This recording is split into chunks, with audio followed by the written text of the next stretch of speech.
Fala galera, tudo bem? Vamos para mais um episódio do Futebolologia e nesse caso nosso objetivo será desvendar até que ponto é verdade a ligação de um dos maiores clubes do futebol alemão, o Schalke 04, com o nazismo e seu líder Adolf Hitler.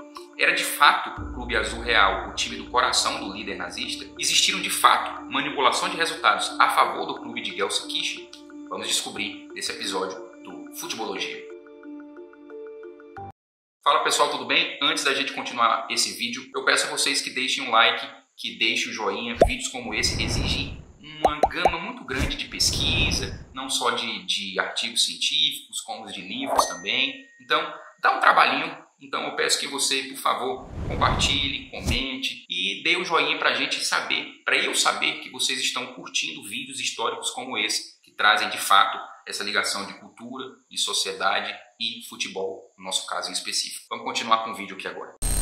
O Schalke 04 é da cidade de Gelsenkirchen, inicialmente uma vila aí que teve seu crescimento marcado pela mineração do carvão, após serem descobertas enormes minas, que ficou sendo chamado aí de ouro negro. O Schalke 04 ele é fundado em 1904 por um grupo de adolescentes que jogavam futebol na rua dos subúrbios durante esse boom industrial. Era uma época em que o emprego nas minas, após o fim da época escolar, era lei para muitos jovens, Então, o clube é composto de fato por gente da classe trabalhadora formada nessas minas. Ok, considerado um dos grandes monumentos do futebol alemão, o Schalke ganhou 6 dos seus 7 títulos nacionais entre 1933 e 1945. Esse período foi um período dominante do Schalke 04, não apenas nos títulos ganhos, como na forma de jogar e na maneira como eles se impunham dentro de campo aos seus adversários. O lance é que o apogeu do clube com vários títulos foi também marcado pelo apogeu do regime nazista. Esse fato ele sempre levantou muitas suspeitas sobre as ligações entre o Clube Azul Real e o regime de Adolf Hitler. Dentro de campo, precisamos entender uma coisa bem básica. No livro Thor, a história do futebol alemão, vou colocar a capa dele aqui, o autor Uli Hess destaca um fato importantíssimo que foi fundamental para que ocorresse esse domínio do Schalke 04 durante esse período. O Schalke, nesse momento do futebol alemão, ele revolucionou o futebol jogado em campo na Alemanha, com um estilo de passes curtos desenvolvido aí na década de 1920, que é amplamente considerado um dos precursores do futebol total holandês e do tic-tac espanhol.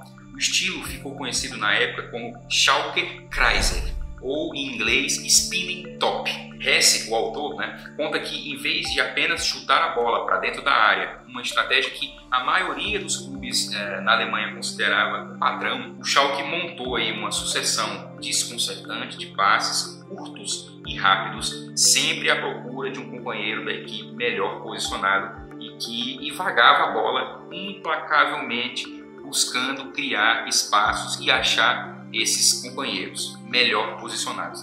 No início, essa abordagem meio anacrônica do Schalke, ela carecia de uma eficiência maior, mas em longo prazo, com muito treinamento, ela se mostrou muito válida, permitindo então que o Schalke, durante esse período que eu falei, se tornasse o melhor time alemão por mais de uma década. Em 1934, a Schalke Kreiser, o peão do Schalke 04, ele estava a toda velocidade e eles conquistaram o seu primeiro título, cortesia aí de uma vitória de 2-1 sobre o Nuremberg. Mas um ano antes, em 1933, Adolf Hitler toma o poder na Alemanha, mudando drasticamente o cenário político e esportivo dentro do país.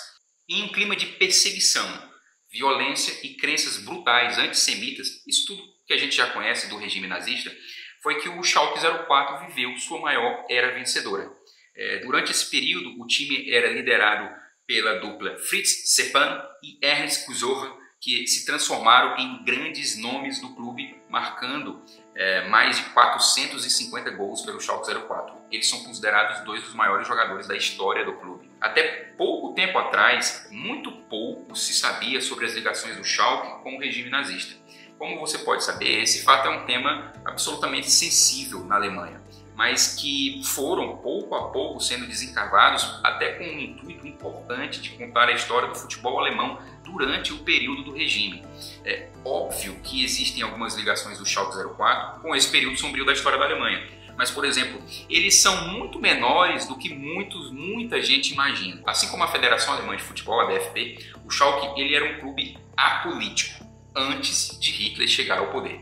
As preferências de voto dos membros e jogadores do Schalke 04 eram semelhantes às da população em geral. Na verdade, isso não mudaria durante a era nazista. Vários dirigentes e membros do clube se juntaram ao Partido Nacional Socialista dos Trabalhadores, o Partido Nazista, né, dos Trabalhadores Alemães, mas apenas, de fato, 3 jogadores o fizeram. Dentro de campo, apenas 3 jogadores fizeram. O zagueiro Hans Bornemann e Fritz Seppan e Ernst Usorra, dois principais jogadores do clube na época e dois históricos jogadores do clube. Conforme o autor chamado Michael Seiler, que escreveu uma matéria no site This Football Times, eu recomendo para você que gosta de histórias sobre futebol, passa no site, dá uma olhadinha. Quando Hitler tomou o poder, o clube imediatamente excluiu os judeus.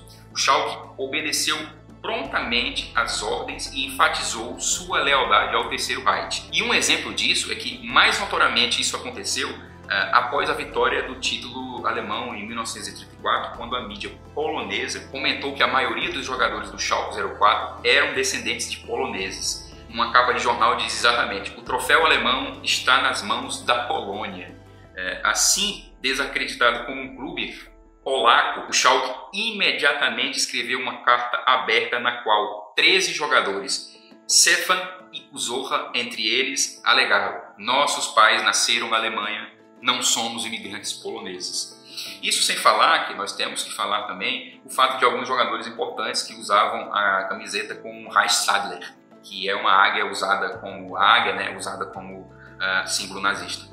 No estudo do historiador Niels Havermann, chamado Fußball unter Hakenkreuz, perdão pelo alemão, o historiador Niels Havermann, ele argumenta que haviam 4 clubes nazistas emblemáticos. Os exemplos mais óbvios são o Werder Bremen, o Stuttgart e o 1860 Munique, que apoiaram Hitler ativamente desde o início e se beneficiaram financeiramente em troca. O 4º clube seria o Schalke 04, mas essa ligação é muito diferente dos outros clubes que eu mencionei anteriormente. Devido ao seu sucesso esportivo tão dominante e ao seu estilo de jogo, em que muitas vezes, cara, as vitórias dos azuis reais eram humilhantes para o adversário, era óbvio que a propaganda nazista não deixaria essa oportunidade passar. O futebol é um esporte popular na Alemanha. A origem do clube como sendo de classe trabalhadora é uma história excelente para a propaganda de Goebbels. Veja, o Schalke é a ascensão à fama de um grupo de amigos que trabalhava numa mina de carvão, e isso serve perfeitamente para a alimentação do mito deturpado de Hitler, né, e companhia. Ponto negativo que talvez poderíamos aqui destacar é que o clube em nenhum momento, o Schalke 04, em nenhum momento se opôs ao regime, como ocorreu, por exemplo, em outros clubes como o Borussia Dortmund, ou o próprio Bayern de Munique, ou o Alemanha Hagen também. O fato é que, como destaca Michael Seiler, a conexão do Schalke 04 com o regime nazista ela continua sendo bastante ambígua. O clube ele não desafiou Hitler e foi instrumentalizado como um protótipo para o espírito da classe trabalhadora, foi utilizado como uma propaganda mais do que perfeita do mito do ariano, da classe trabalhadora, que o regime de Hitler queria propagandear, né? Queria alavancar. Por outro lado, o Schalke não diferia muito do resto da população, né? E além disso, não havia de fato muito o que ser feito em um país totalitário, né? Monitorado, em que uma pequena contravenção pode levar a uma prisão ou coisa pior. Então assim, é muito complicado também a gente apontar o dedo e dizer, poxa, eles deveriam ter feito isso, mas você faria? E essa história aí do Hitler como um torcedor do Schalke 04?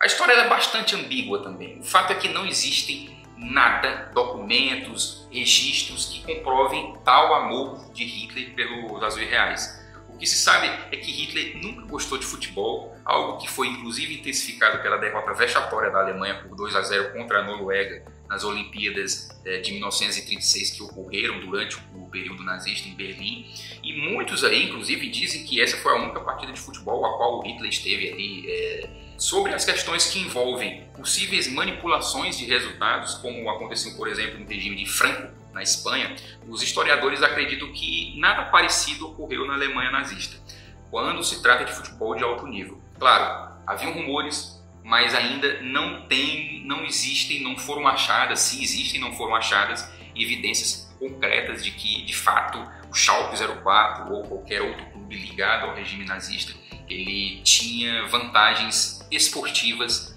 dentro do futebol alemão durante esse período.